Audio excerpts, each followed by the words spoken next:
Hello, hello à tous, bienvenue dans cette cinquième émission Euroleague. Final Four by Euroleague France, les amis. Voilà, vous connaissez la chanson désormais, c'est cette cinquième émission sur Euroleague France, l'actu de l'Euroleague sur Twitch en direct, avec moi-même et surtout avec Saad. Comment va? Hello Simon, hello tout le monde, ça va très bien et toi? Bah, c'est un régal d'évidemment de se retrouver pour parler de cette Euroleague. Bon, c'était la trêve, on a fait la trêve aussi, nous aussi, la semaine dernière quand même. Mm. Donc voilà, maintenant on est de retour pour parler de l'actu, pour évoquer évidemment la suite de cette saison, parce qu'il reste plus beaucoup de journées, hein, finalement, il reste 9 journées, même si on regarde attentivement, donc c'est l'occasion aussi de se projeter, de regarder un petit peu ce qui va se passer. Salut à Bignono et Snorky, évidemment des grands habitués de cette émission d'ores et déjà. Ça nous régale, le temps évidemment de vous rappeler que tout se passe aussi sur le site d'Euroleague France pour avoir toutes les infos et toute l'actu de l'Euroleague et évidemment aussi sur les réseaux sociaux, sur X, sur Insta notamment, c'est là où ça bouge beaucoup et on parlera notamment d'un des derniers articles parus sur le site. Je vais encore faire de la pub à Raphaël Abrard, c'est terrible, on n'arrête pas de faire ça Il faut, dans il cette faut. émission. Mais vu qu'il a du talent, mettons-le en avant, c'est un régal. Exactement. Notamment avec ce papier, cet article autour de l'actu de Valence et de cette magnifique saison de la part de Valence. Donc on y reviendra dans quelques instants. Voilà, Très n'hésitez bien. pas évidemment à vous abonner exactement aussi à cette chaîne Twitch pour que ça grimpe et aussi qu'on vous propose de plus en plus de contenu. En tout cas, c'est un plaisir de tous vous retrouver. Après cette petite semaine de trêve, ça reprend demain, hein. Déjà les premières rencontres qui auront lieu dès demain avec Saad. Je sais pas si tu as vu un peu, si tu as coché un peu les Ah, il y a du lourd. confrontations, mais il y a du lourd, hein. Ah, il y a du lourd encore. J'ai envie de dire comme d'habitude maintenant. Franchement, on commence à s'habituer, hein. Ça va très, très, très, très vite, hein. Franchement, moi, j'ai de l'appétit déjà dès le premier match, hein. Le Fener Partizan. Je m'en Ah, doutais. il me donne envie à regarder. Il y en a beaucoup qui pensent que le match va être facile. J'y crois pas, hein. J'y crois pas. Mais ouais, il y a des beaux duels en perspective. Le Zalgiris Olympiakos, ah, ça va être très, très, très fort aussi. Non, il y aura des bons matchs, hein. Il y aura des bons matchs. Ouais, c'est clair. Il y a aussi l'Étoile Rouge de Belgrade face à la Anadolu Efes, Ouais. la Virtus face au Barça. On a Dubaï, ça ce sera plutôt pour jeudi. Dubaï face à Mm, l'Asvel, Monaco contre le Maccabi, l'Apoel qui reçoit Milan. Le derby, beau derby espagnol, mm, Basconia-Valence, ça c'est beau mm, ça. mm. Le Real face au Bayern. Et enfin le Pana qui recevra nos amis du Franchement, Paris Basket. franchement, Simon, j'ai du mal à sortir tu vois, à me dire ce match-là, il va être nul. Tu vois, même le Dubaï Asvel, enfin, tu vois, il y aura Ouais, je capte, tellement de choses à regarder sur Dubaï, on en parlera pendant l'émission. bien Mais sûr.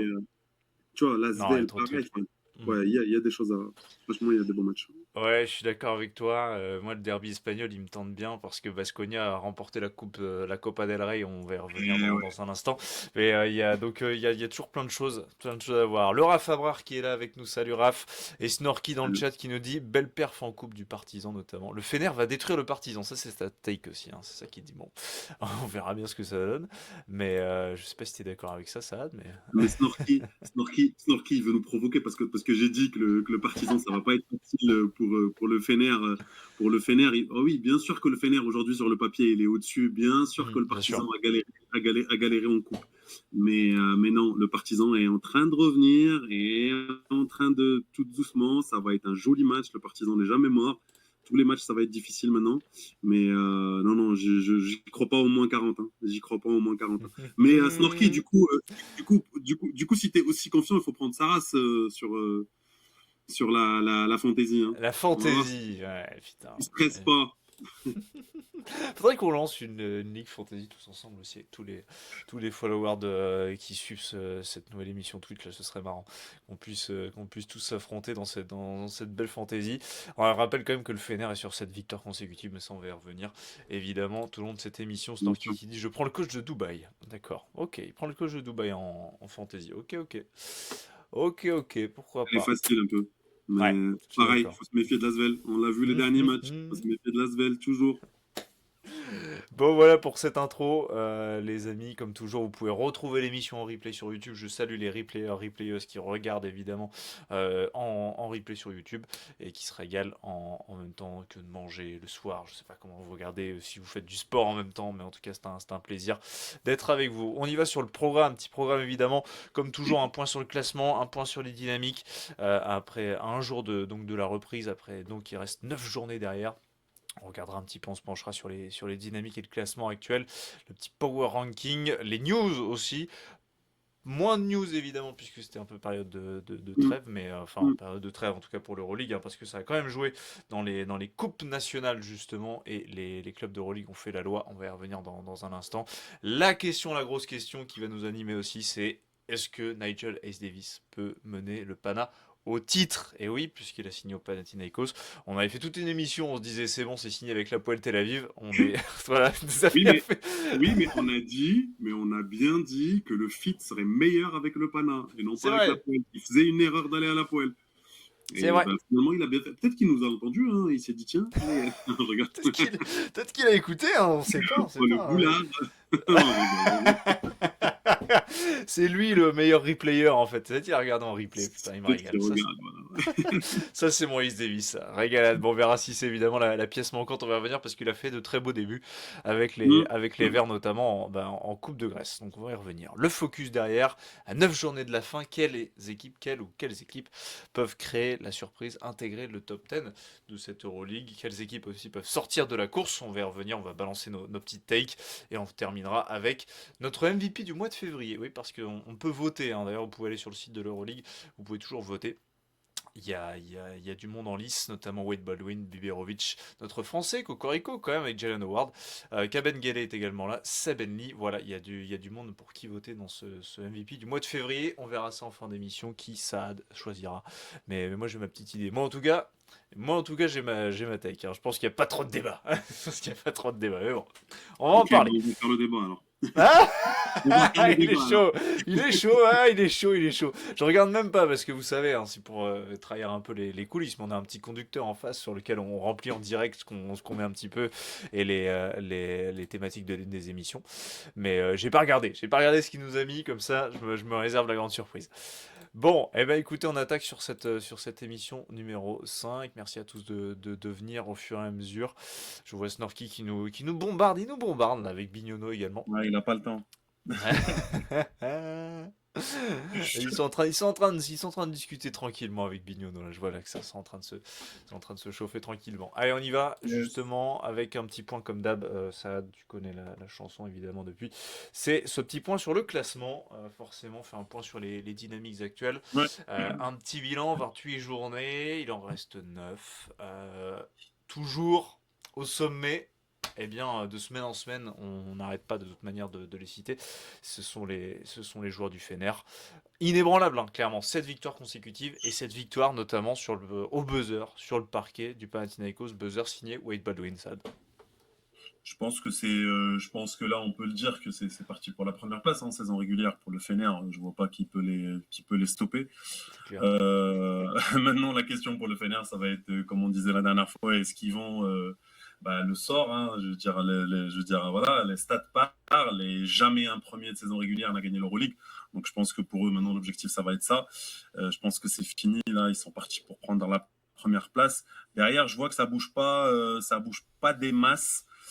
Ça bouge pas des masses. On a toujours Loli qui a repris un bon rythme et qui retrouve sa place naturelle dans le top 2, top 3.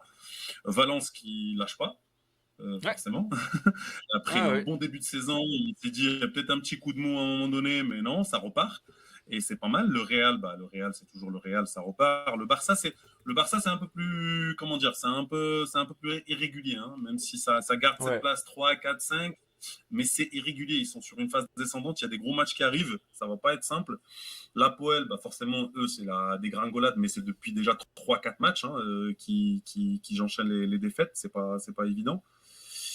Et puis le reste, voilà, ça se maintient. Hein, les Algiris, Monaco, on en a parlé, c'est la chute aussi. Hein. La chute, quoique, maintenant on va voir ce qui s'est passé ce week-end. Peut-être que ça repart. Ouais, vainqueur de la Leaders Cup.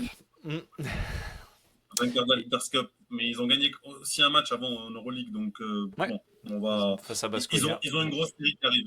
Ils ont une grosse série, Simon, qui arrive. Ils ont 5 gros matchs qui arrivent là, c'est chaud. Ils ont, ça va être difficile et on va voir tout de suite où ils en sont. Et puis bah, le Pana, c'est très Attends, irrégulier. tu parles C'est de cette série, il y aura notamment donc le Maccabi, ça ce sera dès jeudi, il y aura le Fener, au Fener, ouais, il y aura la c'est ça. réception de l'Olympiakos, il y aura un déplacement du côté Voilà. d'Istanbul face à Anadolu, il y aura la réception de C'est Milan, il y oui. aura le déplacement au Pana, je peux vous dire que là Il y c'est a, en il y train a, d'envoyer il y a sec, que du lourd. Et il y a que du lourd. que du lourd. Le Maccabi, c'est toujours danger. Le Maccabi, Ouais. c'est toujours danger. N'importe Mm. quand, n'importe où, c'est toujours danger. Et puis bah, tu vas au Fener, tu reçois l'Oli, c'est pas facile. L'Anadolu, ça se réveille. C'est sur 3 victoires de suite, l'Anadolu. Hein, donc c'est. Mm. Voilà. Et puis bah, le Milan qui va jouer sa place en play-in. Hein, forcément, ils vont batailler pour le play-in avec Dubaï. Et puis bah, après le Pana, enfin voilà, avec des gros matchs. Quoi. Dubaï qui. Voilà. Mais ça va pas être facile hein, pour Monaco. Donc voilà, et puis bah, l'étoile rouge qui se. Comment dire? C'était un peu. Enfin, c'était difficile sur les derniers matchs. Puis bim, ça repart avec cette victoire contre Dubaï. On va voir ce que ça va donner maintenant. Mais je les sens pas trop, tu vois. Le fait que notre ami, là, il soit parti. Je sais plus comment il s'appelle, celui qui était. C'est Carter, je crois. C'est ça, hein, Attends, Non, c'est pas excuse-moi. Carter, c'est celui qui ont coupé. Bref, là, Attends, l'américain merde. là qu'ils ont coupé, ça, Putain, ça me vient un peu aussi. c'était, je pense que Graham, ça pardon, voilà, redistribuait Graham, les merci cartes Raphaël, dans le sens où c'était ça a donné. Graham, Devante Merci Graham. Raphaël. Ouais, c'était Graham, c'est ça. Et Devante Graham, merci Raphaël. Et du coup, j'ai l'impression que ça a donné plus de visibilité sur la hiérarchie dans l'effectif. Et on va voir. On va voir si ça repart. En tout cas, ça a l'air de repartir. Mais en tout cas, je pense que Zvezda, Dubaï, Milan, ça va se battre pour le play-in. Avec le Pana, bien sûr, même si. Enfin, je pense que le Pana, on va en parler après avec NHD maintenant qui est arrivé. Mais Mm. honnêtement, je les vois monter dans le classement. Quoi. Ouais, c'est clair et net. Monter dans le De manière, classement. on parlera aussi hein, de ce qui se passera aussi pour les équipes, notamment situées entre la 11e et la 15e place. Je pense à Dubaï, Milan, au Maccabi, au Bayern, à la Virtus. Mm. Voilà, s'ils peuvent venir, eux, mettre leur petit grain de sel dans cette course au top 10 et notamment au play-in, on balancera nos takes là-dessus un petit peu plus tard dans l'émission. Bon, tu parlais de Valence, ça me permet de faire cette transition naturelle vers ce magnifique papier, ce magnifique article de Raphaël Abrard sur nos sites Euroleague France que vous pouvez à tout moment évidemment checker puisque c'est un super taf notamment sur un peu bah, le petit miracle Valence cette saison. On rappelle qu'ils sont revenus en Euroleague cette saison. Il n'y avait pas vraiment d'attente plus que ça sur une saison de cette formation de Valence. Et il déjoue clairement les pronostics sur un collectif hyper bien huilé, emmené par Pedro Martinez et par notamment cet homme, Jean Montero, que je vous montre à l'écran. Voilà, il y a plein de choses à lire.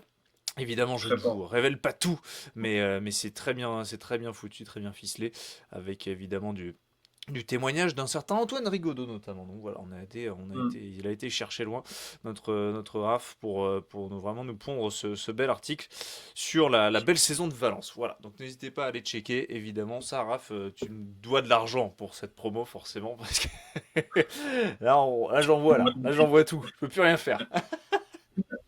On voit ton rib, comme ça, il y aura la.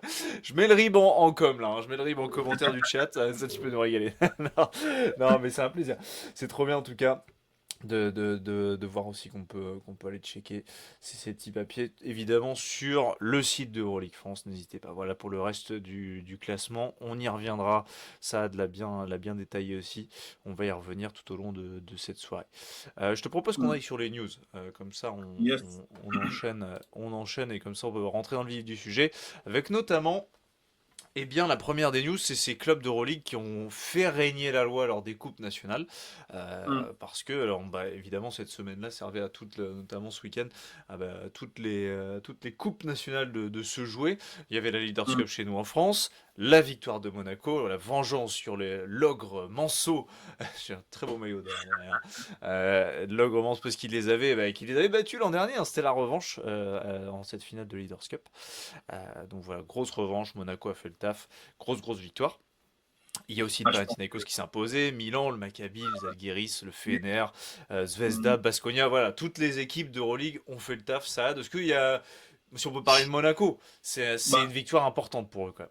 oui, c'est une victoire très importante, mais honnêtement, je veux dire, quand tu regardes l'effectif sur le papier, quand tu regardes l'équipe, si tu mets de côté toutes les problématiques hors basket qu'ils ont eu ces derniers matchs, je veux dire, c'est juste la normalité des choses finalement, hein. Le résultat, il est Hmm. juste normal. Ce qui n'est pas normal, c'est de voir Monaco perdre la Leaders Cup, comme l'année dernière. Voilà. Là, Ouais, oui. bien sûr. Mais voir Monaco dominer autant ses adversaires en France, moi, pour moi, enfin, je veux dire, c'est pas un exploit ce qu'a fait la Monaco. Alors, par Non. contre, si tu prends en compte effectivement tout l'aspect négatif autour de l'effectif, autour du club ces dernières semaines, bah, tu peux te dire, voilà, quand même, ils ont réussi à faire quelque chose de très costaud mentalement. Bah, ils se sont ressoudés, enfin, ils se sont soudés peut-être, ou ressoudés, Ouais, j'en sais rien. peut-être, ouais. Mais voilà, ils se sont serrés les coudes et tu le sens un peu dans les paroles de notre ami Mathieu, hein, après le game. Mathieu C'est Strazel, que ouais. Hmm. voilà, Mathieu Strazel, je pense que le coach aussi a piqué un peu sa crise en disant bon, bah, voilà, on arrête un peu les bêtises, on reste des pros. On a notre argent va arriver sur le compte à un moment ou à un autre, donc maintenant Hmm. jouons au basket et gagnons les matchs et faisons Il les est résultats smart, qu'on hein. doit faire. Parce que, clairement, perdre en Il France, est jeune, mais il est jeune ce gamin, mais il a vraiment il est déjà smart quand même, il est déjà très très pro. En communication, il est bon, Mathieu Stradel. mm, ouais, clairement. Il Après, maîtrise. sur les autres résultats des coupes, moi j'ai envie de dire que le plus marquant pour moi, ça reste Baskonia quand même. Ouais, c'est Ça énorme. reste Baskonia parce que franchement, le week-end, il était extraordinaire à Valence. D'ailleurs, hein, la coupe, elle était Ouais, en Espagne. ouais. Vraiment des gros games, des gros matchs. Le Barça qui perd contre Baskonia d'ailleurs en demi-finale, un match vraiment très très haut niveau. Le Real, le Valence. Alors, le Valence Real, on va pas trop en parler parce qu'on a notre ami Pedro Martinez qui a envoyé sur X aujourd'hui, hein. Mais Oui, on a hein, vu, ouais, toujours les c'était mêmes très marrant. histoires qui reviennent avec la Maison Blanche. Désolé de le Les dire comme arbitres! ça, mais c'était compliqué. Ouais, ouais, on a vu. Et en finale, vraiment Basconia, moi je tire mon chapeau à Basconia et à leur coach, hein, c'est vraiment, vraiment très très costaud. Ils ont réussi à déjouer le jeu du Real, le jeu du post-up du Real, le Tavares aussi, ils ont réussi Ouais. à le déjouer, sortir de son match. Ouais, Trent Non, non, Forrest lui a collé un énorme tomard sur la truffe d'ailleurs, hein, le meneur de Baskonia qui a été lui MVP MVP. ouais, Voilà. carrément T'imagines, de la finale. Alors que Timothy TLC Luau Cabarro, à waouh, 28 points. Ça te donner le niveau du truc, tu vois. Et 28 points, ouais. Record, je crois que c'est le record d'un joueur de Baskonia en Copa del Rey. Voilà, s'il vous plaît. non, non, TLC, c'est la saison, on va dire, je sais pas comment on va appeler ça, la résurrection, ou je sais pas comment on l'appelait, mais en tout cas, il revient très fort cette saison. Vraiment, on a l'impression que le fit est parfait avec le nouveau coach, avec Baskonia. C'est vraiment, ça fit d'une manière incroyable cette saison, Mm. parce que l'année dernière, c'était pas extraordinaire. Là, cette saison avec Baskonia, avec le nouveau coach, c'est vraiment très, très fort ce qu'il est en train de démontrer, que ce soit en Euroleague, que ce soit en championnat, où là, il l'a démontré aussi en coupe. Après, sur les coupes nationaux, bah forcément, hein, l'attraction c'était NHD, la finale Pana Olympiakos, tout le monde s'attendait à cette finale-là. Bah voilà, la finale n'a pas, pour moi, hein, la finale n'a pas tenu ses promesses Non, parce qu'il n'y a non, pas eu. non, Franchement, pour avoir regardé le game, il n'y a il n'y a pas. pas eu de match. Loli a tenu un carton et À après, peine, bah, ouais. c'était terminé. Le Ouais. Pana, bah forcément, l'attraction c'était NHD, voir un petit peu comment il va apporter, qu'est-ce qu'il va apporter, comment il On va va y revenir s'intégrer. après, mais clairement, il y Voilà. a des signes, il y a Voilà. des signaux quand Ouais, même, hein. des signaux, ouais, ouais, Mm. des signaux. Le reste des coupes, voilà, les Zalgiris, bah voilà, les Zalgiris, c'est un peu normal, c'est un peu le Monaco de la Lituanie, quoi. C'est un peu normal qu'ils gagnent. C'est clair. Le Maccabi, c'est spécial parce que bon, bah, en face quand même, t'as la Ouais, Poel et tout. Bon, voilà. Et je vais pas mentir, j'ai pas regardé le match. C'est pas difficile vu de non plus. trouver des chiffres Mm. pour regarder le match du Maccabi. Le Milan, j'ai pas regardé non plus, mais ça reste quand même costaud. L'Italie, c'est pas évident. Ouais.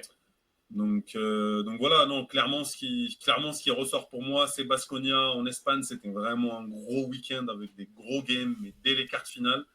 Et le Pana Oli, quoi. Le Pana Oli, Ouais. l'attraction LSD. Ce qui s'est passé autour de l'Ossor à la finale aussi, c'est triste, mais les images parlent d'eux-mêmes encore une fois, mais les images parlent d'elles-mêmes, pardon. Mm, C'est mm, mm. très triste l'incident qui s'est produit avec le sort Bien sûr. Ouais, qui a notamment mentionné le fait d'avoir subi des Mm, insultes racistes, hein, voilà, de la part de supporters de l'Olympiakos, qui sont mm. restés pendant toute la durée du match, hein, d'ailleurs, hein. Donc clairement, vraiment un incident dramatique, comme on aimerait évidemment ne jamais en voir dans les salles de sport, dans les stades de foot. C'est une Ça. catastrophe de voir encore ça. Franchement, c'est vraiment terrible. Terrible, terrible. Mais ouais, fallait évidemment le mentionner, ce moment à la mi-temps, avec Mathias Le Sort, qui d'ailleurs, si je me trompe pas, a écopé d'un match de suspension. Alors, c'est pas pour ça, hein. Alors, C'était pour pour, revenir c'était en Baldwin. Euroleague, hein. Ouais, Ah, ça, exactement. effectivement, là, voilà quoi. Là, la petite embrouille là contre Baldwin, c'était pas mal, hein. C'était pas mal. Exactement. Quand même, hein. Ouais, ouais, il a coupé d'un match et je sais Il est pas combien de rentré sur temps. le terrain, on rappelle, hein, alors qu'il y a le shoot de Baldwin, qui est extraordinaire d'ailleurs, tête de raquette, un, Extraordinaire. un shoot à 2 points, bank shot avec la planche pour gagner, pour permettre au Fener de gagner une 7e victoire consécutive. Derrière, il chauffe un peu tout le monde, il chauffe le public, et Le Sort rentre sur le terrain en disant toi tu te montes pas comme ça face à notre public. Il a commencé à le pousser alors qu'il était clairement en civil. Donc bref, Alors, du Le faut Sort, apporter, du il Le faut Sort apporter quand foutoir. même une précision, c'est que Baldwin n'a pas seulement chauffé le public, c'est que ce qu'il a sorti le sort de ses gonds, c'est Ah oui, qu'il est c'est que pas le logo. le logo du Mhm. Panathinaikos au milieu du terrain. Et là, il s'est posé face au public.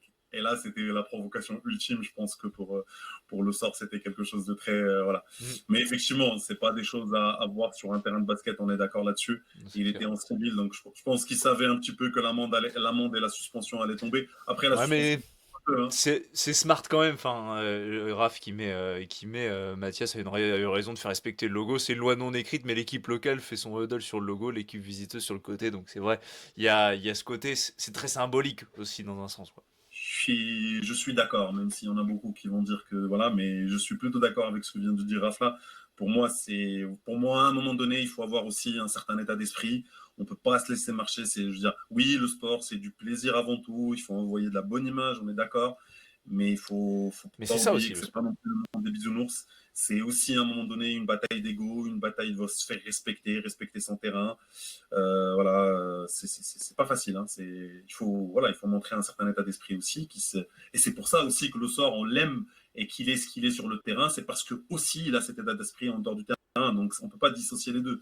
On peut pas demander à quelqu'un Ouais, et puis d'être c'est le même. Enfin, je veux dire, il aurait été vrai, quoi. il aurait été en tenue au match, il aurait sûrement Il aurait fait fait pareil. ce geste également, tu vois. C'est un truc, c'est ça qui a du sens aussi. C'est que de toute manière, Exactement. il transmet les valeurs qu'il a sur le terrain, elles sont complètement en lui, en l'homme qu'il est, même en civil sur le banc, quoi.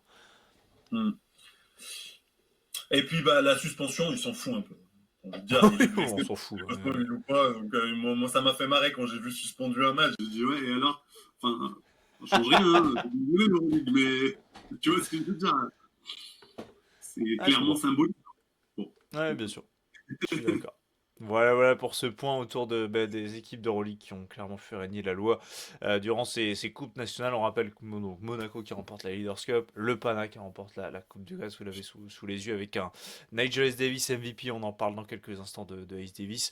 Donc Milan qui rafle la mise aussi, le Maccabi, le Zalgiris, le Fenerbahçe, l'Étoile Rouge de Belgrade et Baskonia. Ça, c'était le gros upset du week-end, en tout cas, avec un TLC record et un Trent Forest pas loin du triple-double. C'est ce que nous disait aussi Bignono tout à l'heure. Voilà pour ce petit point.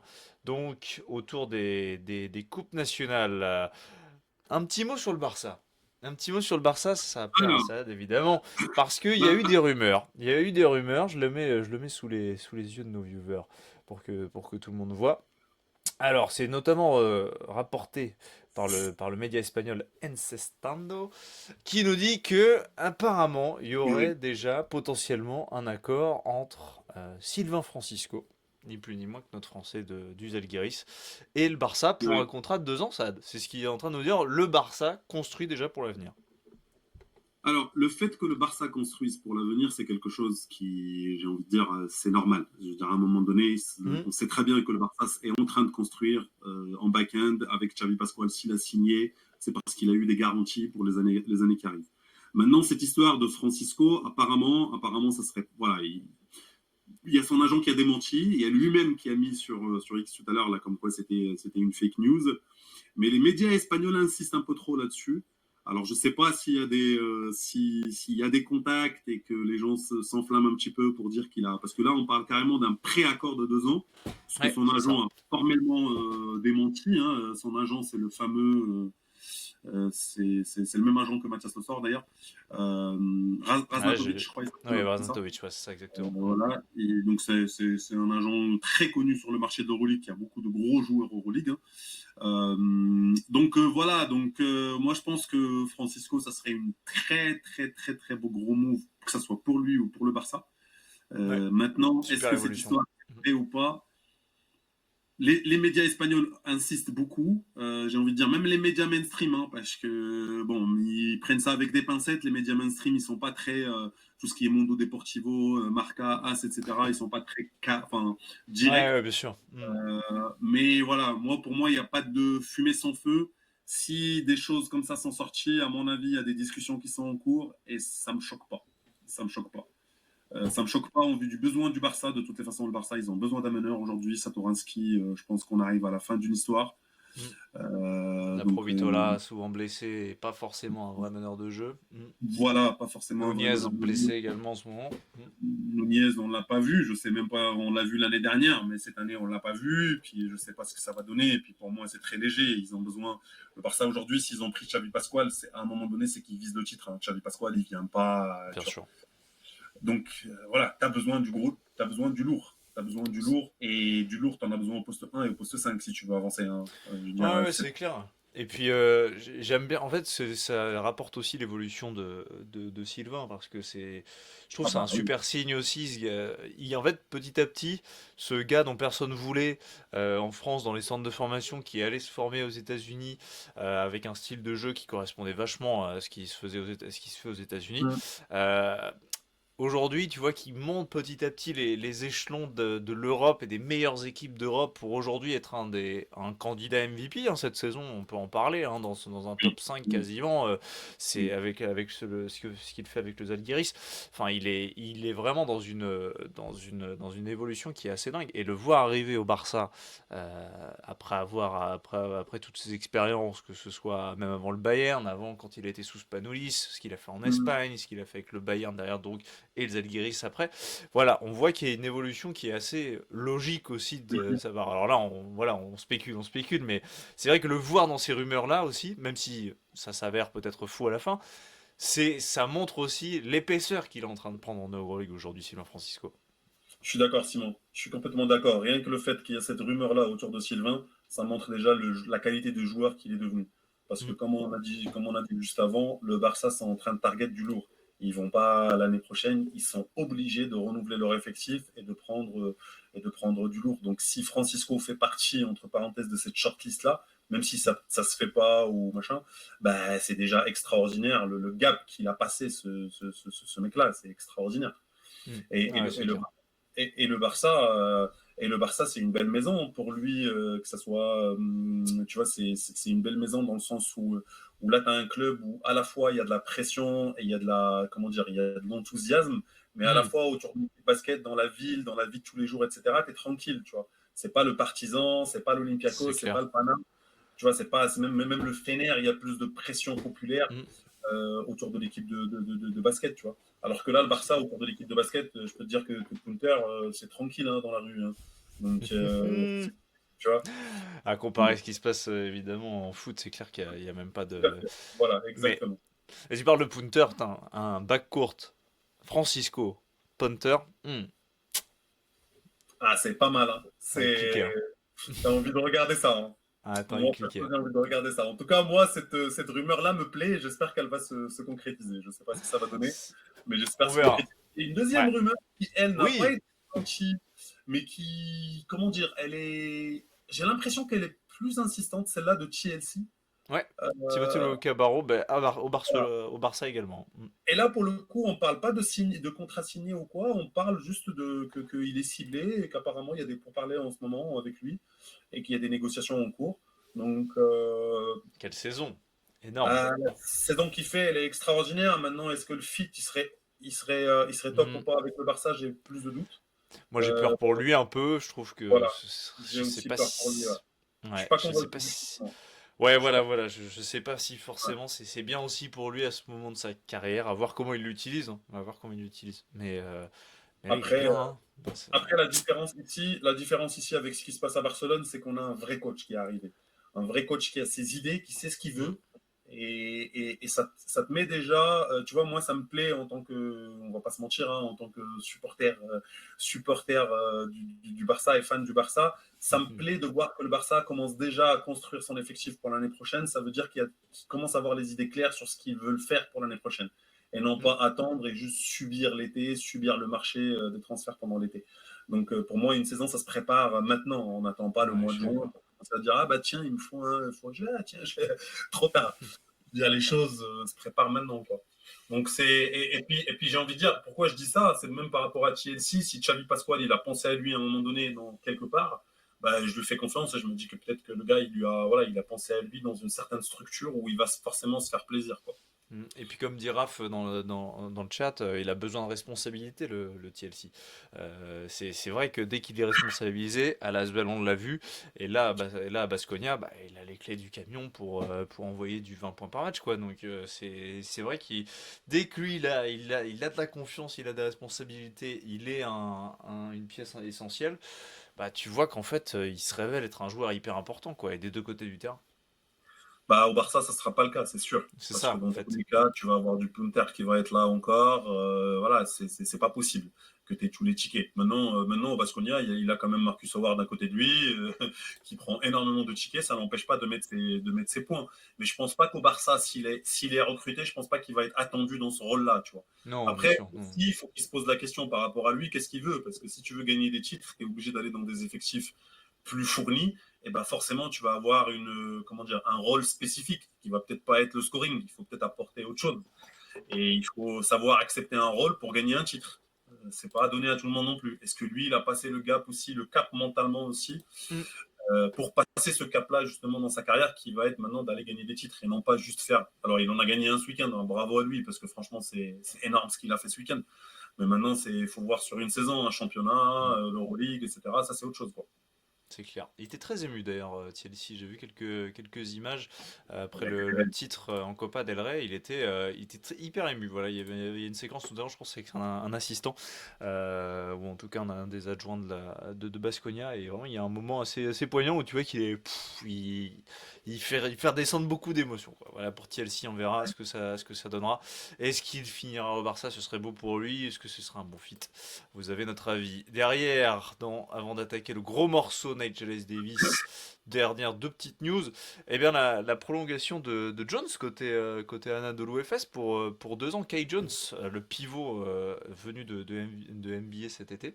Euh, Étonnant pour toi ou pas? Moi, ça m'a étonné, ça. Je sais pas ce que t'en Alors, penses, toi. Alors, il faut qu'on remette le contexte et qu'on explique un petit peu ce qui s'est passé. C'est clair que si tu Hmm. restes sur les premiers matchs de Jones, la première partie de saison avec les fesses, alors là, tu te dis, mais qu'est-ce qui se passe? Qu'est-ce qu'ils ont fait? Pourquoi ils ont recruté ce mec-là? Tu te rappelles, il avait l'air perdu sur le terrain. Oh, Il savait pas c'était c'était quoi atroce. son rôle.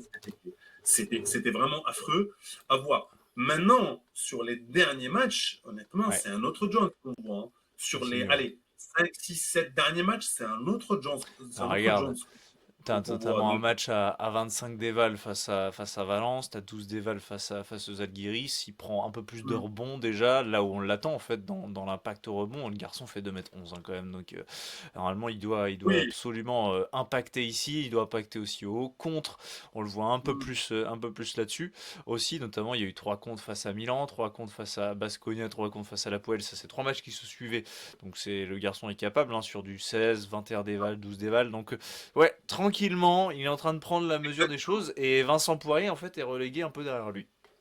Eh ben, je sais pas pourquoi, mais c'est ce que j'allais dire. J'allais dire, depuis le retour de Vincent Poirier, bah, étonnamment, Jones, là où je me suis dit, bah, maintenant Vincent il revient, ça y est, l'autre il va peut-être même encore plus baisser la tête, bah, finalement, c'est pas ce qui se passe. C'est Une c'est l'inverse. concurrence. C'est que Jones Hmm. se révèle au moment où Vincent revient, et c'est là où on voit que Vincent, c'est un peu plus difficile. Bon, après, j'ai envie de dire, les résultats des derniers matchs donnent raison. La doublette, elle marche très bien, elle fonctionne bien, il n'y a pas de, il y a pas de problème. C'est Hmm. juste qu'on s'attendait à un Vincent Poirier un peu plus niveau statistique.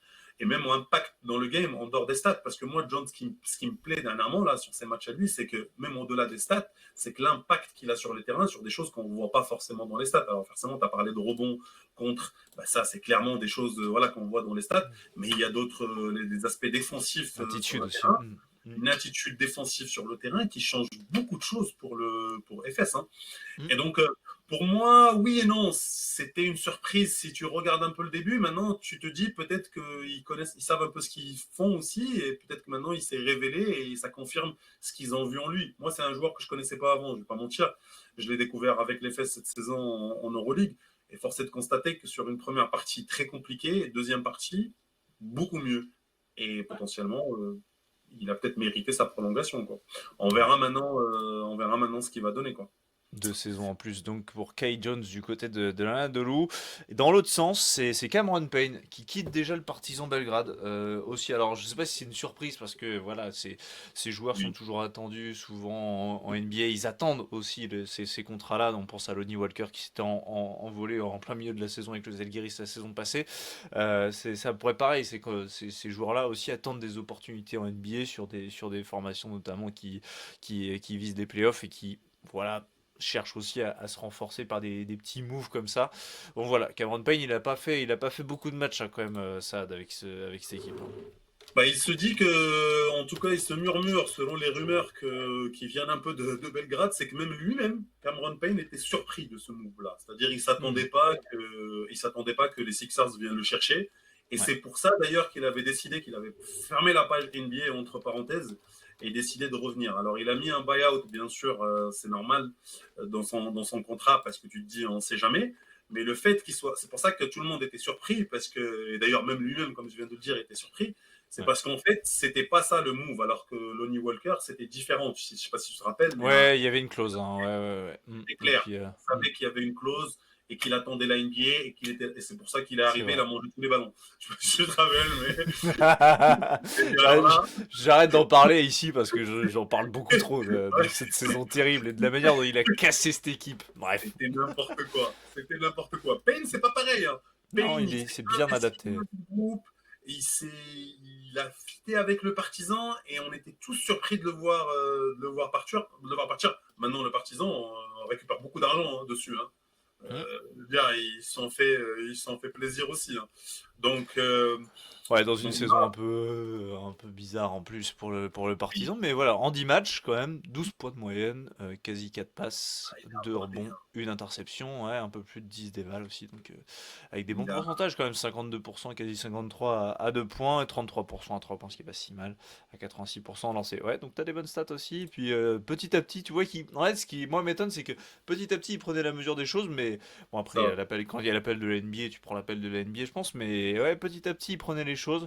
difficile. Et ça commençait à cliquer quoi pour cette équipe. Alors Mm. je dis pas que le Partizan allait potentiellement s'introduire dans le top 10. C'est peut-être pas aussi pour ça qu'il part, mais c'est qu'il n'y a pas forcément plus d'enjeu que ça pour le Partizan d'aller loin. Mais voilà, bon, c'est dommage. J'aurais bien voulu le voir un petit peu plus campaign. Simon, je pense que si je peux me permettre, je pense qu'il part tout simplement parce que c'est la NBA. Je veux dire, Ah là, il oui, n'y a pas de débat. ouais, Il aurait été clairement. mieux dans une équipe qui est capable de jouer quelque chose. Je veux dire, ces mecs-là, ils sont formatés, ils ont grandi avec la NBA, on ne peut pas leur en vouloir. Tu vois, c'est des mecs qui rêvent, on en parlera de NHD tout à l'heure. C'est des mecs qui ont toujours rêvé de la NBA, c'est des Américains qui sont de là-bas, qui sont nés là-bas, qui ont grandi avec cette culture-là. Tu ne peux pas leur dire, voilà, pour lui, c'est la NBA, la NBA. Maintenant, oui, effectivement, j'aurais aimé voir surtout, j'aurais aimé le voir à côté de Carlick Jones qui revient maintenant Hmm. et qui va peut-être jouer cette semaine. Tu vois, j'aurais aimé le voir à côté de lui, à côté de Shake Milton aussi qui revient. J'aurais aimé voir un partisan. Qu'est-ce que ça aurait donné avec lui. Maintenant, bon, il est parti. Tant mieux pour lui. Et on verra bien le partisan comment ils vont se démerder maintenant avec le retour de Carlick Jones et de Shake Milton. Je pense qu'il y a quand même quelque chose à faire, à gratter. Yes, c'est clair.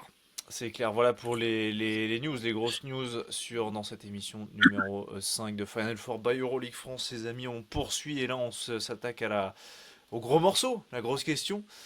Grosse question. Est-ce que Nigel Hayes Hmm. Davis est la pièce manquante du Panathinaikos? Est-ce que c'est lui qui va ramener une nouvelle fois le titre du côté du Pirée en cette année d'Euroleague qui se passe dans la salle du Panathinaikos? On a beaucoup parlé dans l'émission. Il y a une grosse pression cette saison pour voir le Pana réussir, le Pana gagner. Pression sur Ataman, pression sur le club, pression sur le président. On en a beaucoup parlé, Saad, la dernière fois dans les précédentes émissions qui sont dispo en replay d'ailleurs sur YouTube, vous pouvez aller checker tout ça. Mais voilà, il y a sur cette grosse question-là, on rappelle quand même que Ace Davis est arrivé depuis maintenant un peu plus d'une semaine et demie du Pana. Il y avait la Poel Tel Aviv qui tenait la corde. Nous, même, on avait fait une émission, on avait beaucoup parlé du fait qu'il avait d'ores et déjà signé avec la Poel et qu'on se foutait de nous en disant qu'il avait pas signé, mais alors que finalement, bah, il a fait finalement faux bon pour se tourner vers les Verts jusqu'en 2028. Beau petit contrat. Et bah, il a directement frappé en fait. On a directement vu l'impact de Ace Davis avec le Pana ce week-end en Coupe de Grèce avec un premier match à 16 points et un deuxième match à 15 points et le titre de MVP de la finale pour permettre au Pana de remporter la finale face à l'Olympiakos. Alors, on va pas se mentir, il faut pas prendre en compte le premier match. Hein. Je veux dire, on Ouais, est c'est en clair. Grèce, Ouais, mis à part Panaoli, il n'y a pas grand chose.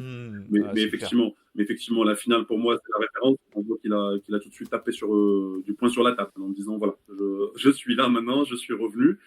Gros match, mais gros match dans ce qu'il sait faire, dans ce qu'on attendait un petit peu. Exactement. Je suis, je suis un peu déçu de la réaction de Loli. Et je voulais voir au moins un vrai match en fait pour au moins essayer d'identifier deux trois trucs par rapport au Pana et l'arrivée de NHD. J'ai envie de dire oui, il a tapé fort dès le premier match, mais en même temps, vu ce que j'ai vu en face, j'ai peur que ça soit, en tout cas que ça soit Ouais. pas, c'est pas que ça soit pas crédible parce que on connaît Nigel Davis, genre ses qualités, on va en parler derrière tactiquement, techniquement, si vous voulez, on Ouais. va les détailler, on Mm. les connaît. Maintenant, j'aurais voulu le voir dans un contexte un peu plus compliqué. Parce que là, la finale, c'était limite un match lambda quoi, en Grèce. Tu vois. C'était pas, voilà, il n'y avait aucune réaction de Loli en face. Moi, je les ai trouvés très, je sais pas quoi, très amorphes, très fatigués. Ouais, ouais, ouais, Euh, pas là. Hein. Mentalement, je les ai trouvés hors game, quoi, tu vois. Ouais, absolument. Ça m'a vraiment déçu. Maintenant, moi, je pense que NHD va apporter énormément au Pana. Ça, c'est pas une surprise. Je pense qu'il va les ramener maintenant avec lui. Je pense qu'il y a de grandes chances qu'ils aillent au Final Four. Le titre, je crois moins. Je n'y crois pas trop. Ok. Je n'y crois pas trop. Je crois au Final Four, je crois au fait que maintenant, en tout cas, parce que moi j'avais peur, hein, je rappelle juste où on partait avec le Pana, juste avant, rappelle-toi, c'était une catastrophe. Hein. Juste avant Bien un sûr. match, ils vont aux Partisans, ils se font laminer, il n'y a pas de match. Contre le Real, c'est un miracle qu'ils gagnent. Ouais. Ensuite, ils perdent contre le Fener au buzzer. Enfin, c'était compliqué, ils sont 9e. Hein. Il Je faut veux une dire, saison là, ils sont en bizarre. bataille pour le play-in. Hein. Ouais, ouais, ils font une saison étrange, très fait de haut et de bas, avec des histoires en interne, un président toujours Exactement. aussi sulfureux, Exactement. et des histoires avec leur coach aussi. En fait, on le disait, et tu le disais sur les précédentes émissions, il y a une énorme pression sur le Panathinaikos cette saison, et on la sent dans cette équipe-là aujourd'hui. Ah oui, on la sent clairement parce que la pression, elle est immense. Je veux dire, les gens, ils peuvent même pas s'en rendre compte. On parle d'un Final Four chez toi où ton principal ennemi peut venir soulever la coupe parce qu'il fait partie des favoris. Et c'est juste, pour eux, je sais pas si vous vous rendez compte, mais c'est la fin du monde. Hein. Si Loli prend le titre là-bas, ça C'est y comme est, quoi. si votre voisin, le voisin que vous détestiez, il venait chier dans votre jardin. Voilà, c'est un peu l'image. Oh putain, l'image. Merci. Euh, J'espère que les gens qui sont en train de manger ont coupé le son à ce moment-là. Avec tout le respect, bien sûr. On vous embrasse. Avec la bise. Ouais. Mais ouais, non, mais clairement, on sent cette pression. On la sent chez le coach. On la sent chez le président en premier lieu, parce que le coach, on a l'habitude. Mais on la sent chez le président, chez le staff technique, même chez le coach, en fait, on la sent. Parce que même si on a l'habitude de ces sorties un peu bizarres, mais là, cette saison, j'ai l'impression que ça a passé quand même un cap. Donc, Donc on va regarder, on va voir ça. Maintenant, tactiquement, on sait très bien que lui, il va donner des solutions plus On fiables, l'a pardon. vu, hein. Et- On l'a vu sur les matchs, notamment dans la finale face à Loli, mais on l'a vu aussi dans le premier match. Post-up, C'est le post-up, hein. Le petit post-up exactement. qu'il avait au Fener, hein, qu'on voyait beaucoup. Là, quasiment à 45 degrés, mais à 2 points. Il l'a mis vraiment il l'a vraiment perfectionné et tu sens du calme, de la sérénité, de la C'est ça, fiabilité sur ce move-là. c'est ça. Et tu sens aussi que ça a été, et qu'il a eu ces moments-là. C'est-à-dire les actions se construisaient autour de la balle à Ice Davis sur cette situation-là. Je crois qu'il le dit dans un interview juste après son arrivée. Il dit que quand il a parlé à Ataman, la première chose qu'il Ouais, lui a dit à Ataman, c'était qu'on va jouer autour de toi. ouais, Et c'est j'ai envie ça. de dire, Ça et s'est vu. on va voir quand Kendrick Nunn va revenir en forme, etc., Hum, comment hum, ça hum. va donner. Mais la doublette, elle peut être énorme parce que de toutes les façons, au basket, tu as besoin d'un jeu en périphérie, en périmètre, Ouais, bien sûr. autour des 3 points, des machins, mais tu as besoin aussi d'un jeu de profondeur. Tu as besoin d'un mec qui t'apporte du post-up. En général, on met les postes 5, on les met là-dedans, etc. Mais des Hum. fois, les postes 4. Mais aussi, le fait d'avoir des 3-4 capables de poster, bah, ça t'apporte cette profondeur-là. Et pour le coup, ça peut déguiser le fait que tu n'as pas un vrai 5 capable d'aller post-up et de mettre des points dans la raquette. Et, C'est le cas du Pana.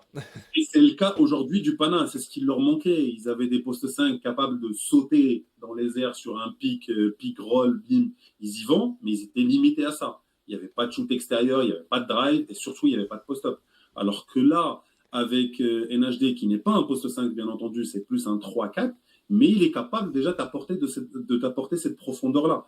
Donc, et puis, il va leur apporter beaucoup de drive aussi, parce que c'est un mec qui Hum, drive énormément, beaucoup de bien tirs. sûr. Quand Kendrick Nunn va driver, lui, justement, va donner de la profondeur dans la raquette et qui va lâcher derrière pour NHD, tu verras Sur du qu'il est shoot à 3. fiable.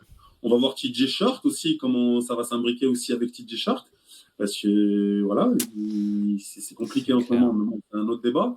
Mais sur Défense. le jeu, on voit, voilà, tout ce qu'on a dit là, on a vu Ace Davis régner là-dessus sur ses formes de jeu la saison dernière, quand il mène aussi le Fener jusqu'au titre de MVP des finales en passant.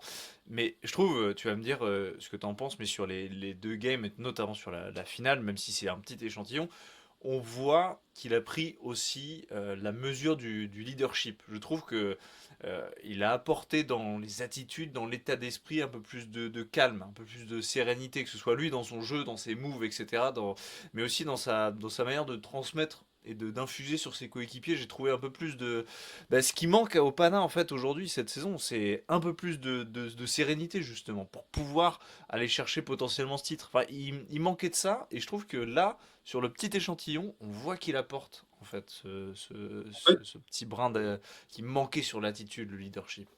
En fait, ce que tu dis là, pardon, ce que tu dis là, en fait, va m'amener, je suis désolé, je vais te le retourner, mais ça va m'emmener justement au doute que j'ai moi.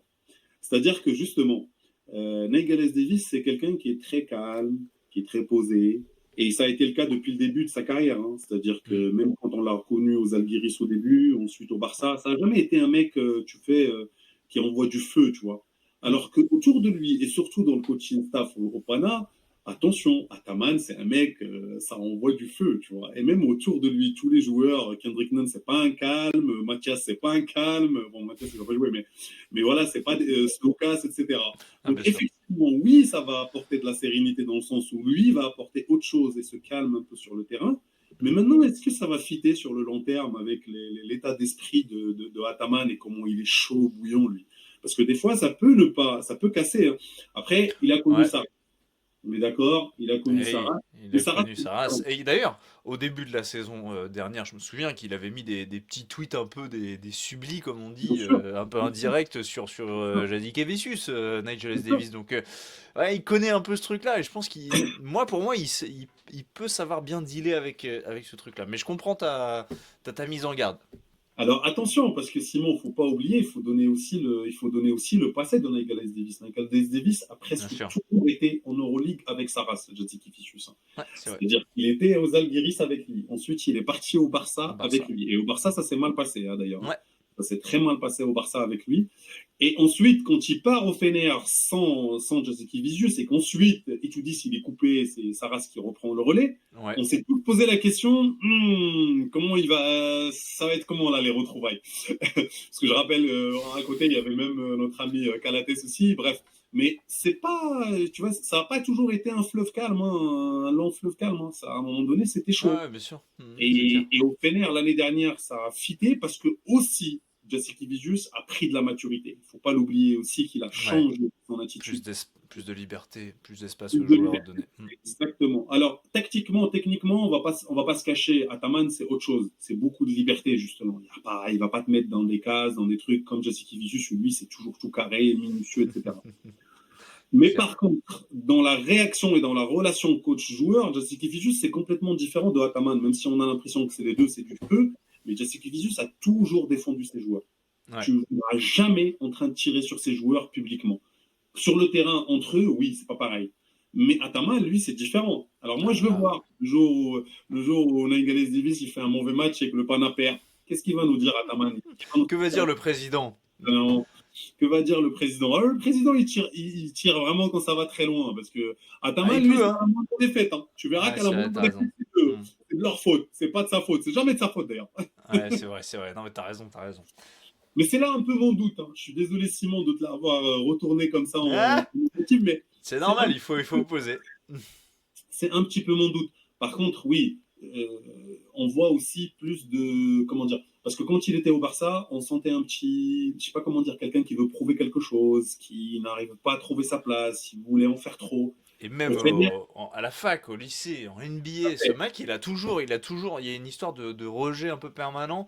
L'an dernier, c'était la vengeance un peu de venir gagner en Euroleague, de gagner sur le plus haut stage d'Europe. Enfin, en fait, ce gars-là, il est mené par ça, en fait, par l'état d'esprit. Et je me dis que là, il arrive avec une étiquette il n'a pas réussi en NBA, il a tenté son coup, il a peut-être bien fait, pas bien fait, on sait pas, voilà, on peut pas juger de ça. En tout cas, il l'a fait, il a tenté le coup NBA, ça ne l'a pas fait. Derrière, il revient avec cette étiquette. En fait, il revient avec l'étiquette, c'est le MVP du Final Four de l'an dernier. Il revient avec ce truc, donc il a quand même cette aura. Et puis lui, je pense que, il se dit, est-ce que en fait, j'arrive avec cette couronne entre guillemets. Je dois la garder. Enfin, je pense que lui, il est animé aussi par ça. Il a l'air en tout cas, dans ce qu'il transmet là, c'est ce qu'il transmet. Après, effectivement, dans les faits et dans comment Ataman va gérer la situation, il reste que 9 journées. C'est hyper rapide, en fait. Donc, en fait, là, c'est situation d'urgence, quoi. On recrute un mec qui va être hyper important pour les prochains matchs, mais il reste très peu de matchs pour pouvoir se calibrer. Et surtout, tu l'as dit, ils sont 9e pour l'instant. Mais donc tout est à faire. Mais je sais pas, moi je le sens bien. Dans un sens, je le vois bien parce que lui, il dégage un truc et une aura là depuis qu'il a gagné ce titre et depuis qu'il est MVP aussi. Je me dis qu'il revient revanchard. Et ça l'a potentiellement, c'est normal aussi, ça lui a donné plus de confiance de se dire, bah voilà, j'ai réussi à m'imposer et à être le meilleur joueur d'Euroleague l'année dernière. Et à gagner le titre. Je veux dire, clairement aussi, dans son état d'esprit, il est plus en mode je vais devoir prouver. Même s'il arrive avec cette casquette de sauveur, mais il est avec une casquette de sauveur facile, entre parenthèses. C'est-à-dire, je sais que j'ai le niveau, vous inquiétez pas. Je sais que je vais gérer ça. Donnez-moi le ballon et vous allez voir ce que vous allez voir. Tu vois. C'est un peu l'impression qu'il donne un petit peu. Il est sûr de lui et je pense que ça aussi, ça va apporter énormément au vestiaire. Je pense que le vestiaire aussi avait besoin d'assurance et de confiance, tu vois, de se dire, voilà, c'est bon, on a ramené quelqu'un qui, à un moment donné, si c'est compliqué, on va lui donner la balle, tu vois. Ils vont lui donner la balle sur un post-up, post-bas, et bim, c'est parti pour un 2 points facile, et ça peut faire des dynamiques. Tu sais que ça, c'est super important pour les coachs, des fois, de se dire, je peux apporter des 2 points faciles à un moment donné quand c'est compliqué, quand le collectif, il est compliqué, je mets la balle là, un petit système, bim, je mets la balle là, 2 points faciles, et c'est reparti, la machine est repartie, tu vois.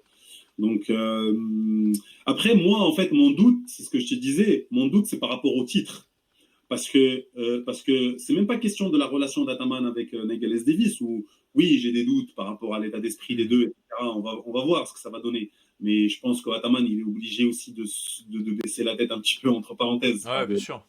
Péjoratif, mais entre parenthèses, il est obligé, il a un sauveur, là, entre parenthèses. Là, c'est sa première chance. Il sauve sa tête. Hein. C'est terminé. S'il rate NHD, c'est terminé pour lui. Tu vois, s'il se fera souci avec NHD, ça risque d'être compliqué, tu vois. Par contre, là où j'ai un doute, moi, c'est le fait que le Pana n'a pas de vrai poste 5 dominateur. Et c'est rare les équipes. En l'absence de Le Sort, évidemment, toujours. En l'absence de Le Sort. Moi, je parle si Le Sort n'est pas là. Et c'est très rare où tu vois des équipes dominées. Alors, l'année dernière, le Fener a gagné effectivement sans de poste 5 dominateur. Mais je rappelle que la fameuse doublette italiano-américaine, elle a fait quand même des ravages. Alors, les deux, si tu combines les deux, ça fait un poste 5 dominateur, tu vois. Ouais, bien sûr. Mais bon, ils ont trouvé la combine. Maintenant, est-ce que le Pana va trouver la combine avec, par exemple, NHD Mitoglou, tu vois, la doublette NHD Mitoglou? Ouais, ça peut être ça. Ça peut le faire. Hein. Est-ce que c'est Rich Reynolds avec NHD j'en doute un petit peu. Moi, on va voir. On va voir ce que ça va donner, mais c'est juste là un petit peu où j'ai le doute pour le titre. C'est là où j'ai plus de doute pour le titre. Et puis surtout aussi, c'est que voilà, il y a de la concurrence. Tu peux pas. Et puis le Final Four, c'est très compliqué, les gars. Faut pas oublier, c'est un match. On en a déjà parlé. C'est un match, c'est un état d'esprit, c'est une mentalité à avoir ce match-là. C'est mentalement comment tu es préparé pour le game. C'est tactiquement comment ton coaching staff t'a préparé pour le game. Parce que c'est un match, encore une fois. Il n'y a pas le choix et t'as pas le temps. Donc, on l'a vu avec l'Olympiakos l'an dernier. Tout à fait. Bon, pas que l'an dernier, ça fait 2-3 ans que ça dure. Il en rate pas une. Il tire direct. Non, mais c'est la vérité, c'est factuel. Ah, t'as raison, mais sniper. Il est chaud, voilà. Pour terminer, c'est bien de terminer sur une phrase sur un petit tir sur l'Olympiakos quand on parle du Pana. Bon, on verra évidemment ce que ça donnera pour Nigel Davis, parce que il a toujours pas. Alors on est en train de parler de tout ça. Il a toujours pas mis un pied sur un parquet de l'Euroleague avec le maillot du Pana. Il a brillé. On verra. En coupe, évidemment, on verra. Ce sera dès jeudi avec la réception du Paris Basket. Ce sera, voilà, c'est pas une première opposition. On va pouvoir peut-être tester, mais en tout cas, on va voir ce que ça donnera déjà en condition Euroleague. Mais surtout, il y a le derby la semaine prochaine. Hein. Eh oui, ça arrive rapide. Ça arrive rapidement, tu l'as dit. Cette opposition face à l'Olympiakos, ce sera sur le parquet de l'Olympiakos le 6 mars prochain. Donc ça, ce sera évidemment à mater en long et en large. Voilà pour Nigel S. Davis. Est-ce que c'est la pièce manquante? On en a beaucoup parlé. Bon, vous voyez, les avis sont disparates. En tout cas, pour Saad, ça va pas jusqu'au titre. Moi, ma tech, c'est que ça va pas jusqu'au titre non plus parce que je pense qu'il y a une équipe en jaune qui devrait pouvoir aller le décrocher. Mais voilà, ça va être hyper intéressant de voir ce qu'il peut donner dans cet effectif, dans cette galère. Franchement, dans cette galère de l'Olympiakos, du Pana cette saison. Le focus désormais dans cette 5e émission, les amis, on va se tourner un petit peu sur le classement. On l'a dit, il reste 9 journées. C'était la trêve la semaine dernière, il n'y a pas eu de match là derrière. Ça va enquiller quasiment jusqu'au bout. 9 journées de la fin, quelles équipes ça aide je te demande un peu ta take, on va dire. Quelle équipe ou quelles équipes d'ailleurs peut créer la surprise et intégrer peut-être le top 10 de cette Euroleague dans ces derniers mois de compétition. Est-ce que tu as une équipe comme ça que tu verrais peut-être soit sortir du top 10 carrément, donc je le cite, le top 10, on l'a répété, vous l'avez sous les yeux, Fener, Olympiakos, Valence, Real, Barça, Apoel, Zalgiris, Monaco, Pana et Étoile Rouge de Belgrade. Toi, est-ce que tu vois, par exemple, on va commencer par ça, tiens, est-ce que tu vois dans ces 10-là une ou plusieurs équipes sortir carrément de ce 10? En fait, il y a deux choses. Est-ce que je les vois sortir du top 10? J'en vois qu'une seule qui potentiellement, à mon avis, potentiellement, ça peut être compliqué, c'est Zvezda. C'est le 10e actuel. C'est le 10e actuel, mais 10e en égalité parfaite avec le Pana, Monaco et Zalgiris. Exactement. Et la Poel. Ouais. La Poel a une petite victoire en plus, mais il y a des... Ouais, exactement. Non, la Poel, il leur manque un match. Pardon, j'ai mal lu. Non, pardon, j'ai mal lu. Autant pour moi. Il leur manque un match, c'est ça. Ouais, c'est ça. Moi, Zvezda, j'ai un peu de. Maintenant, des équipes sur lesquelles on a des vrais doutes, il y en a. Hein. Il y a pas que Zvezda. Moi, Zvezda, je les vois carrément sortir. Monaco, on a un doute. On a un gros doute sur Monaco parce qu'on ne sait pas la machine, comment elle va être relancée. On a le sentiment que c'est reparti. Mais je sais pas, moi, déjà, c'était une grosse surprise ce qui se passe jusque-là. Donc, tu sais, les mecs, ils étaient deuxième, troisième, et d'un coup, ils se retrouvent huitième, neuvième. Donc, on va voir. Moi, c'est Monaco. Donc, Monaco, j'ai quelques doutes. L'Apoel aussi, j'ai quelques doutes. Mais c'est plutôt Zvezda que je vois sortir du top 10. Je pense Au aussi. détriment d'eux. Au détriment d'eux, Ah, personnellement. voilà. Voilà, au détriment d'eux. Personnellement, je vois bien.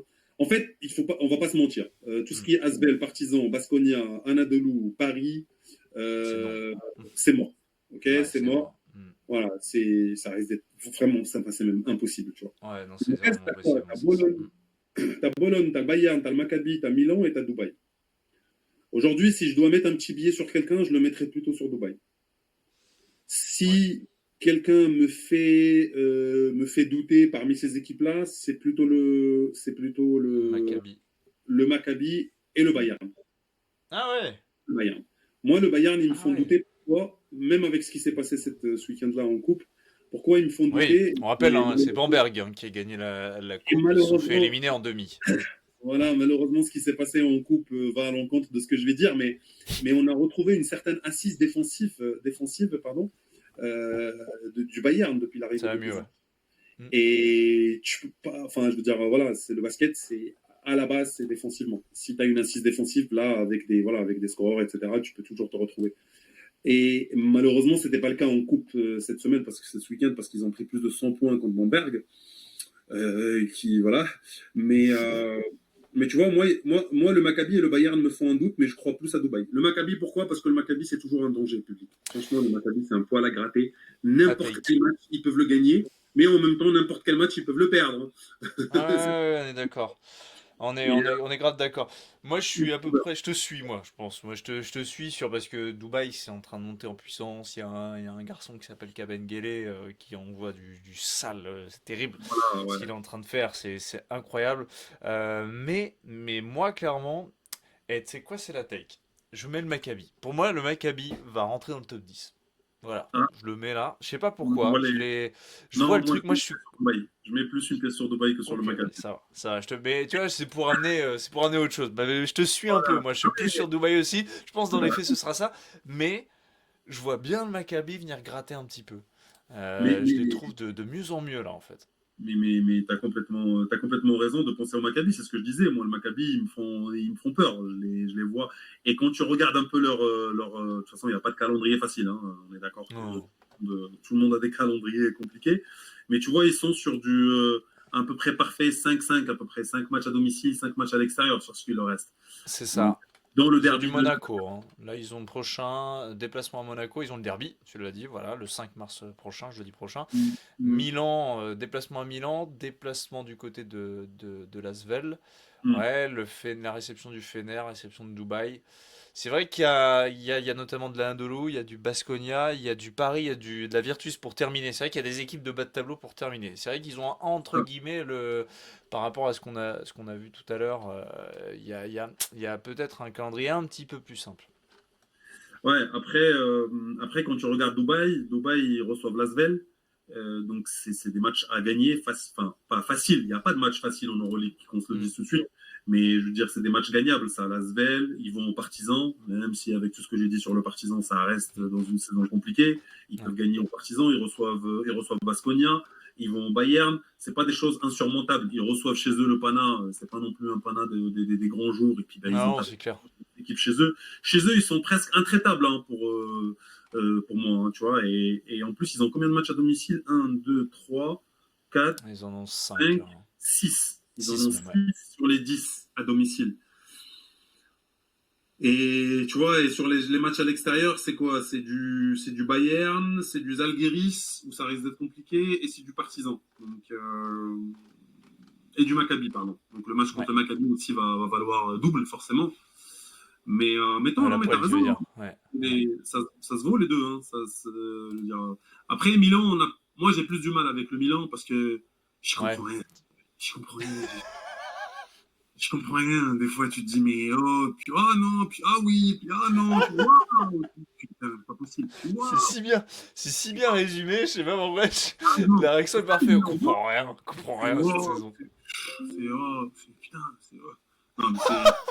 Franchement, oui, le Milan. Et par contre, si je dois là pour le coup juger sur le papier et la qualité des joueurs, je mettrais le Milan au-dessus. Je veux dire, là pour le coup, t'as du lourd. Hein. T'as du Zach Ledey, t'as du Guduric, t'as du Harmony Brooks, tu vois, Hmm. t'as du lourd, tu vois. T'as Shevon Shields, t'as Devin Booker, pardon. Bon, Ouais, après, ouais, il est blessé, notre ami Josh Nebo, ça ouais. change beaucoup de choses aussi. Mais sur le papier, c'est un roster extraordinaire.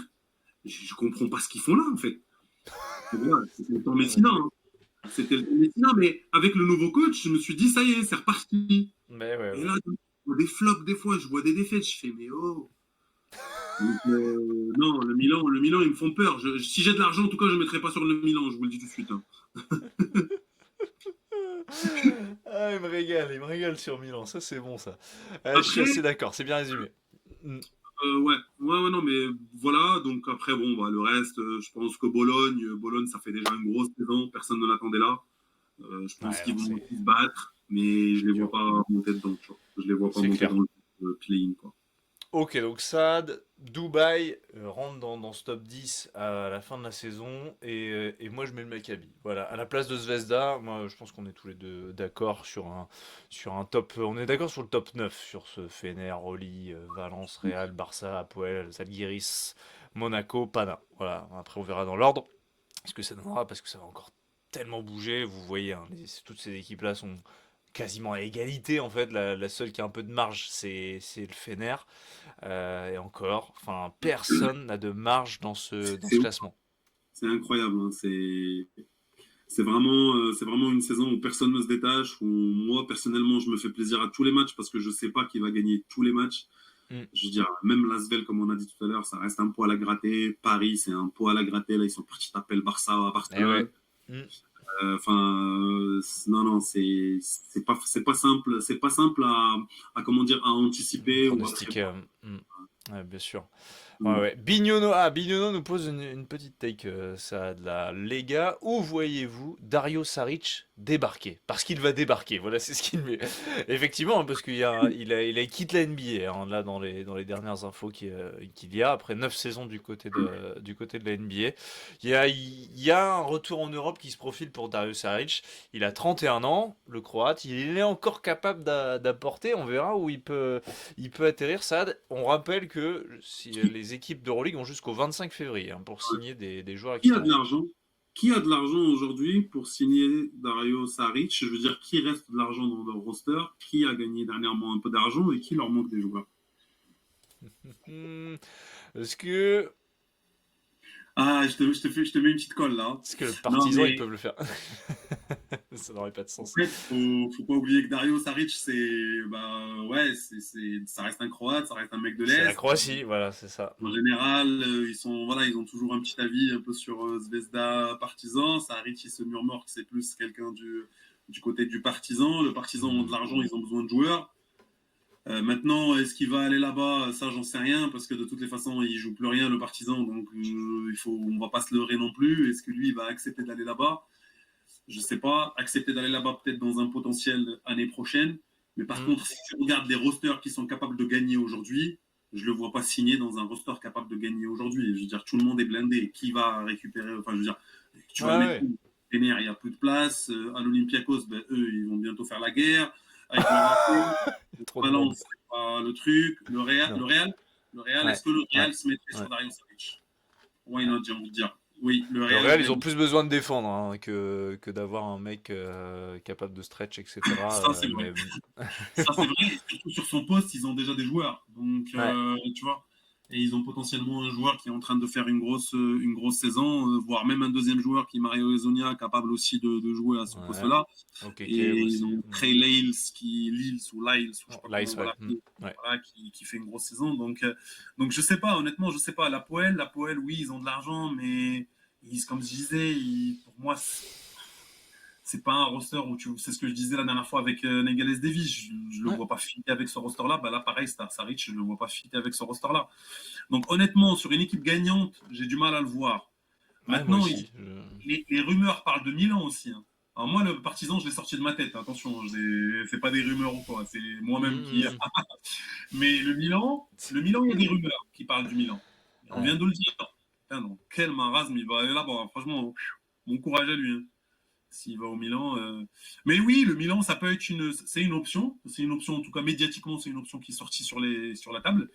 Donc on C'est verra. pas mal, moi ça me plaît, voilà, dans l'aspect ça me plaît. Après, est-ce que c'est vraiment pour faire le push, est-ce que c'est vraiment le joueur qu'il faut? Ouais, tu vois, ouais. J'ai du mal à le voir moi aussi au Milan, tu vois. Bah J'ai du ouais, mal à c'est le voir. bizarre. Moi je sais pas, j'attendrai Mais après, vu comme il a quitté la NBA, je me dis que de toute manière, il va, effectivement, comme dit Bignono, hein, il va débarquer. Voilà, on sait pas où, mais... Mais, et ouais, il va pas aller en Eurocup, il va pas aller en Champions League. Hein. On est Bah, je d'accord. pense pas, non. Il a d'ailleurs balayé un peu du revers de la main la rumeur Zagreb, hein, aussi bonne à Zagreb, qui était son ancien club, en disant bon bah clairement on cherche quand même autre chose et on a un challenge un peu plus gros quand même pour un joueur de son calibre. À voir. On nous parle aussi de Bino, on nous parle aussi de Patty Mills, effectivement l'Australien. On attend de voir Ouais, si pourquoi pas il pourrait débarquer dans une formation relibre. On avait vu quelques rumeurs, puis ça s'est très vite étouffé. Plus trop de retour là-dessus sur un potentiel retour de Patty Mills, peut-être aux partisans, voilà, peut-être en remplaçant de Cameron Payne comme dit Bignono. Ça aurait du sens. On verra ce que ça donnera en tout cas. Bon, c'est intéressant effectivement. Voilà on a nos petites takes. jusqu'à demain du coup. On a jusqu'à Ouais, ouais, demain. ouais, ouais, hein, c'est la limite, hein, jusqu'au 25 février, ils Ouais, peuvent signer des joueurs. Donc ouais. c'est la grosse limite. Et après, on fait avec les moyens du bord, on va dire. Et Après, d'ailleurs, c'est ouais, c'est clair, c'est clair. il y a pas tout le Non, temps. non, mais au Maccabi notamment, là, j'ai vu aussi qu'ils allaient signer le meneur israélien de Boulazak, Amit Tebo. Ça devrait, qui devrait arriver, donc on verra s'il aura potentiellement un rôle dans cette équipe du Maccabi pour faire le push aussi. Mais voilà, ça aussi c'est intéressant.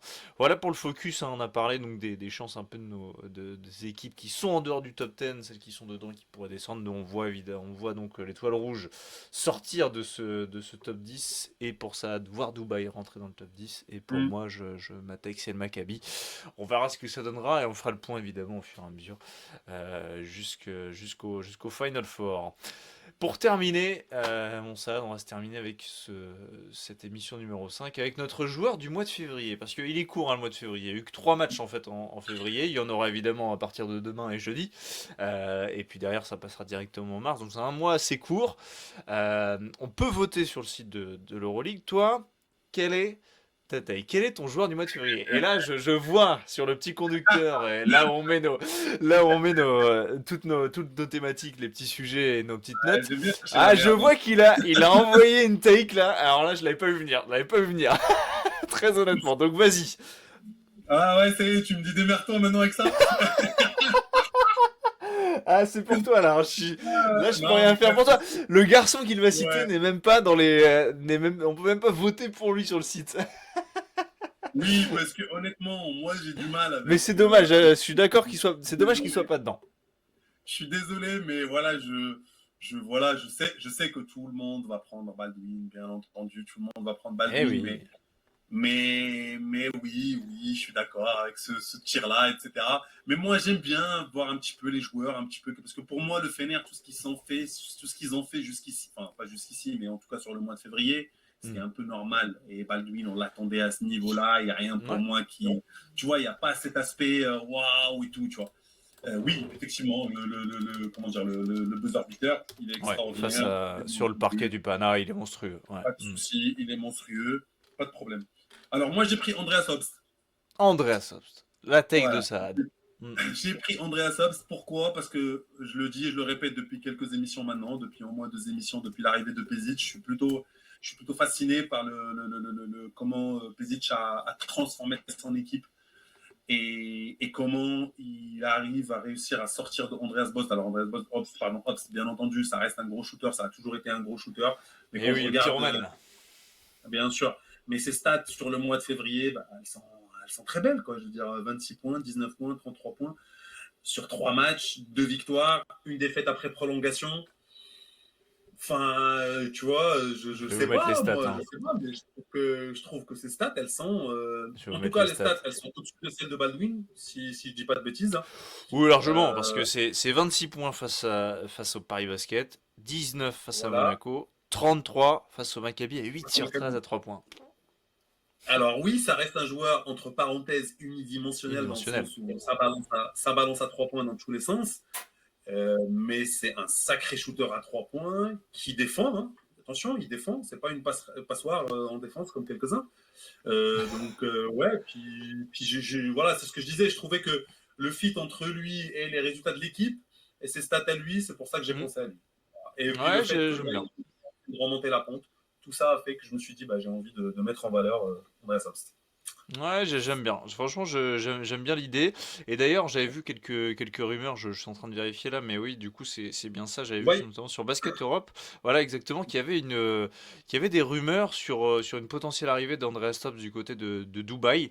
Donc clairement, j'aime beaucoup ce move de Dubaï. Le garçon a 29 ans encore, donc il est encore capable. Et dans un collectif pareil. Waouh, je sais pas pourquoi, mais là ça me fout des frissons. J'ai envie de voir ça, tu vois. J'ai envie de voir un garçon entouré de joueurs de qualité, quoi. Voilà, ça, alors apparemment, Arnatovic, encore, je crois, Arnatovic ou Arnatovic, je suis désolé de décorcher son nom. Donc, son agent, encore une fois, qui ouais, est l'agent de Mathias Le Soir et l'agent de Sylvain, ouais, a démenti, hein.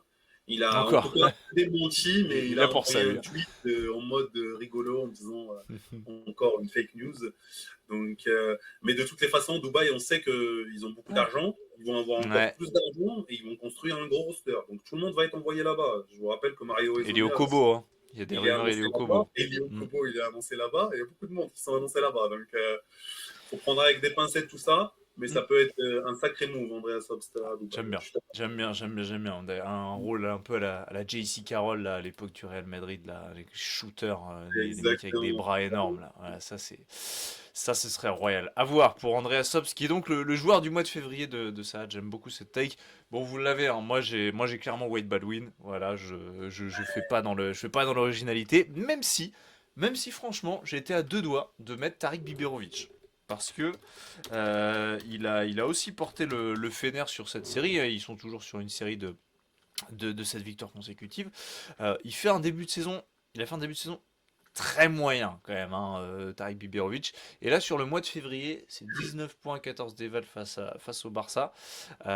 C'est 19 points 21 déval face à Paris. Et sur le parquet du Pana, c'est 26 points, 6 sur 7 à 3 points, pardon, et 28 déval. J'ai bien aimé, j'aime beaucoup la montée en puissance du garçon.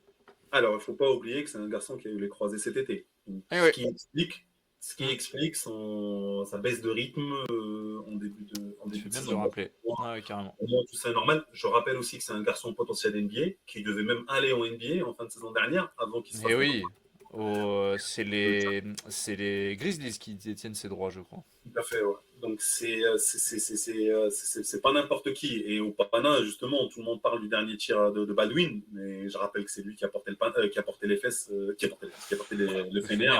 Mm. le Fener à Athènes, hein. Il fait un gros game. Il fait un gros game. Mais, ouais.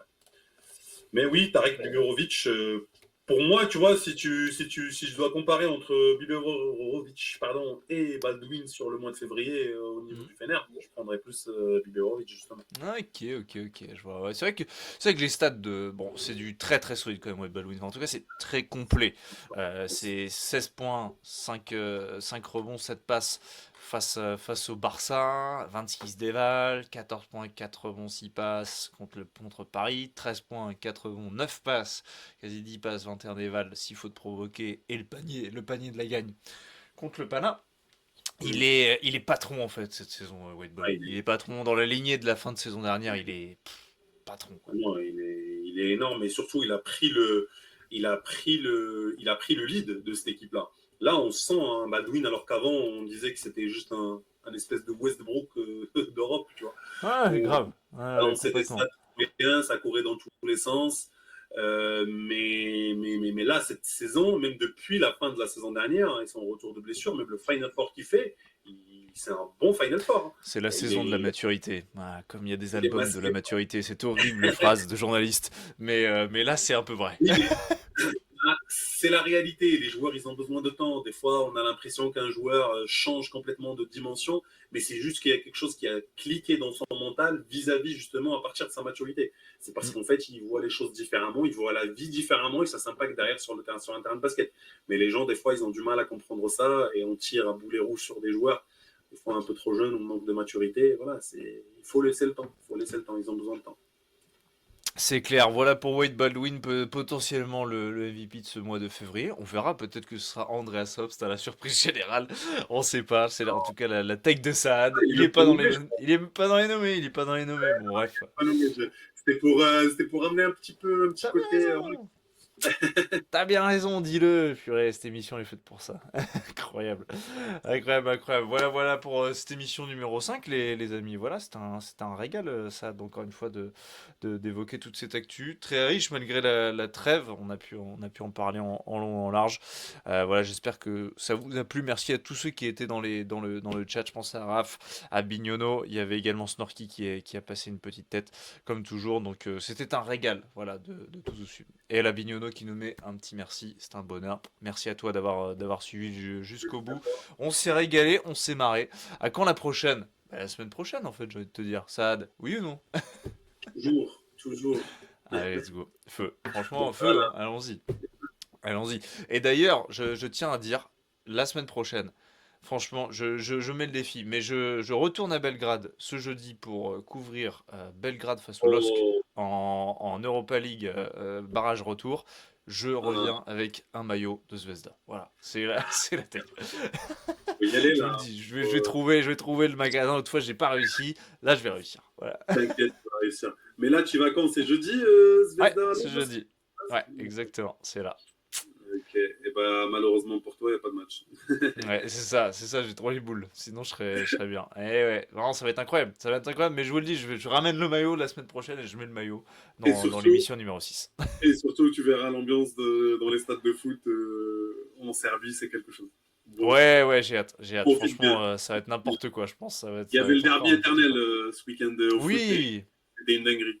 Victoire C'était une 3-0, dinguerie. j'ai vu de l'étoile rouge là. Ils sont C'était trop une forts dinguerie, d'ailleurs en une ce dinguerie. moment. Non, c'était n'importe quoi. Raph qui nous dit, tu me demandes pour les bonnes adresses. Je vais te demander. Juste après ça, on en reparle. Parce que ça m'intéresse. Régalade. Bon, bah, Saad, des bisous. Et puis, on se revoit donc la semaine prochaine pour parler encore Euroleague. Il y a évidemment encore, hein, si je rappelle, juste rapidement les petites confrontations qui arrivent, mais il y a du lourd. Il y a du Fener Partizan dès demain, Zalgiris à l'Olympiakos, Zvezda donc face à l'Anadolu Efes, le Virtus Barcelone, Dubaï Asvel, Monaco Maccabi, Apoel Milan, Baskonia Valence, Derby espagnol, Real Bayern et Pana Paris. Voilà. Saad, à Du la semaine lourd. prochaine. À la semaine prochaine. Bonne soirée. Ciao, ciao à tout le monde. Passez une très belle soirée, passez une très belle semaine. Surtout, prenez soin de vous. Et on se voit la semaine pro. Ciao, ciao, ciao.